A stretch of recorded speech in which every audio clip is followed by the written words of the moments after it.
Welcome back to my YouTube channel. My name is Deborah. I share about myself, and today this video I'm reading Ruth chapters 3 and 4. I have a part 1 video just before this. I should link it somewhere or put the link in the description box where I have read chapter 1 and 2. So pretty much I'm reading and reacting to the story of Ruth. We all know the story of Ruth.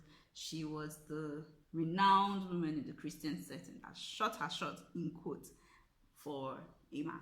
So we have read her story, chapter 1 and 2, introduce her and Boaz. So now we're getting to the meat of the matter, how the relationship started. So let's read.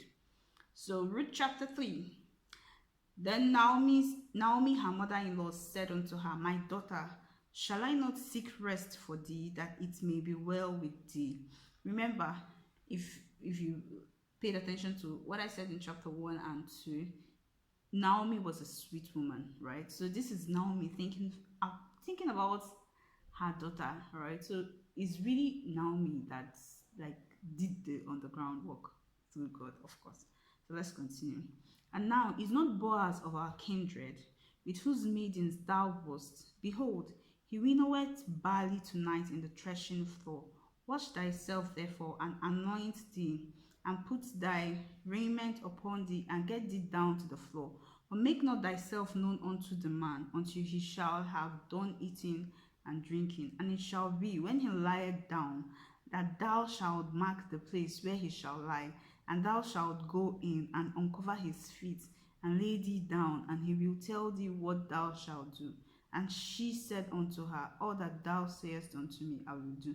I mean, Ruth is such, she's not a simpleton, but like, she so much trusts this woman. I wouldn't do this. I'm not sure I would. I mean, like I said, I'm not in this situation. I don't know how I will behave if I am in this situation. But thinking about it, outside this situation, you can't just tell me to go and uncover a man that is lying down and lie down, like uncover his blanket, remove his blanket or something, sha, and lie down on his feet, and I'll say yes. I'm going to tell you I'm not going to do it. I don't know, but you see, that's why it's Ruth, and that's why she got the blessing. That's why it's not me, but you get what I'm saying? So when we are claiming the promises of Ruth, understand her story. And she went down onto the floor and did according to all that her mother-in-law bade her. And when Boaz had eaten and drunk, and his heart was merry, he went to lie down at the end of the heap of corn. And she came softly and uncovered his feet and laid her down. This is high risk, major high risk. I'm not sure. Nah, I'm sure I won't do this thing. And this is, I can only do this by the grace of God and by the strength of the Holy Spirit. I can't do this on my own accord. Just go and nah. So out of character for me. But let's continue to read about Ruth. And when Boaz said, okay, and she came softly and uncovered his feet and laid her down. And it came to pass at midnight that the man was afraid and turned himself. And behold, a woman lay at his feet. And he said, Who art thou? And he's saying, Why? He said, I can't do this thing.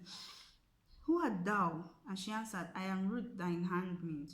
Spread therefore thy skirt over thine handmaid, for thou art a near kinsman. Ruth is audacious. The moment we want to say, Who art thou? I've reached my house. You can't catch me, this girl's situation. I've reached my house, but well, Ruth is actually audacious. She's even answering. She's answering, I am, mighty woman of Ruth. Let's continue. And he said, Blessed be thou of the Lord, my daughter. For thou hast showed more kindness in the later end than at the beginning. Inasmuch as thou followest not young men, whether poor or rich.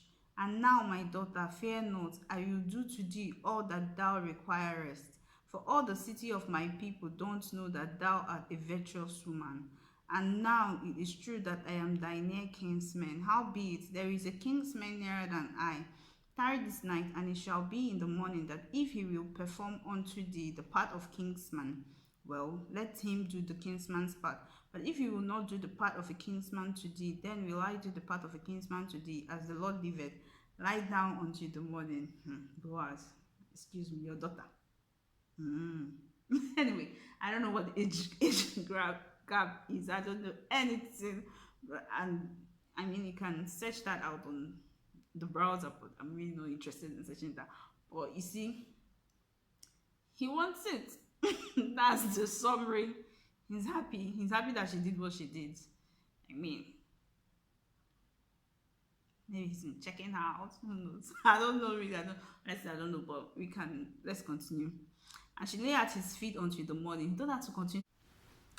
Now this was the manner in former time in Israel concerning redeeming and concerning changing.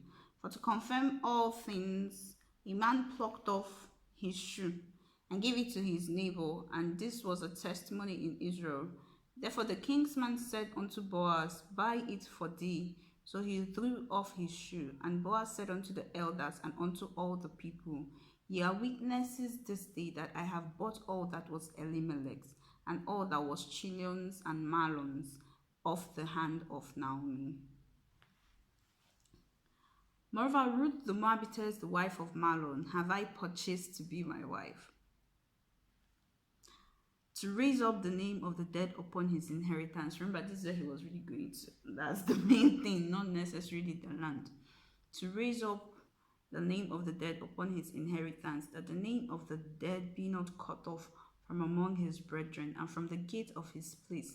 Ye are witnesses this day. And all the people that were in the gate and the elders said, We are witnesses. The Lord make the woman that is come into thine house like Rachel, and like Leah, which two did build the house of Israel.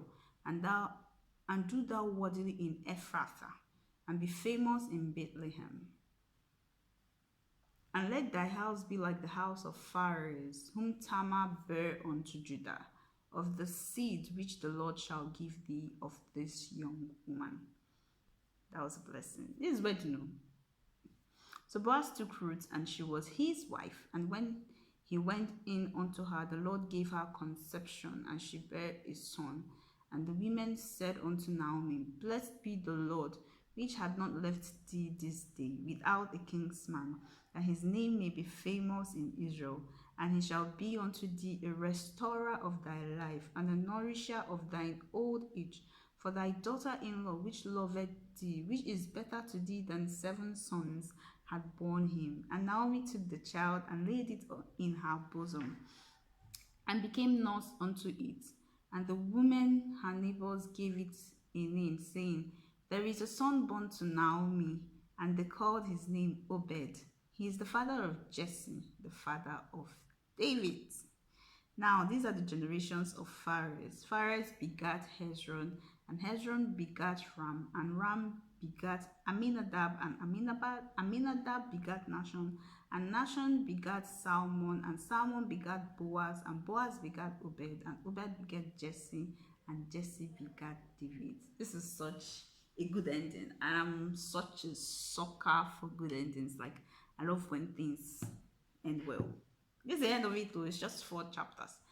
And it's been a great read, hasn't it been? You see how the story started. It started with Naomi complaining that she has returned to Israel empty. But at the end of 4 chapters, which many years must have passed, we don't know how long, she was a grandmother. Like, is God not amazing? God is amazing. And look at Ruth. She came in as a stranger, a foreigner, and then she married one of the wealthiest men in town with good reputation. And not just that, her seed is the grandfather of David. So whenever you talk about the generation of David, the generation of Jesus, she is there. Like, she's instrumental to it. So that's it, and I think it's a wrap, at least for Ruth. I think this is inspiring me to want to look into stories of women in the Bible. Maybe I should do about Deborah, like my namesake. I like that woman so much, so powerful and influential, and that's like a natural role model to me. Maybe I should look at Esther. She had something similar. Right, I'll just look at, and then there is Pharez. I did a short video on Tamar. I think I did. On Tamar. Tamar was the daughter-in-law of Judah, that Judah mistreated, and then she got pregnant, and then I think that child is Pharez, right? Yes, the child is first. That is the beginning of the genealogy that is spoken about here. So that's it. So this is my channel. I do anything I want on it, pretty much. So if you're here to now subscribe. Now I'm reading the Bible.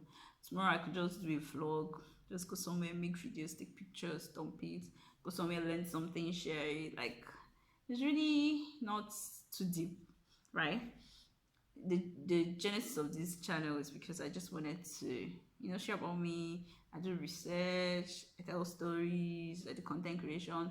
But now it has developed into really anything that I want to do. I put it here. So if you want to follow me, it's a good chance to subscribe and learn from me. Just watch me do things, love me, share the video, everything. I love you. Subscribe, like, share, everything. Mwah.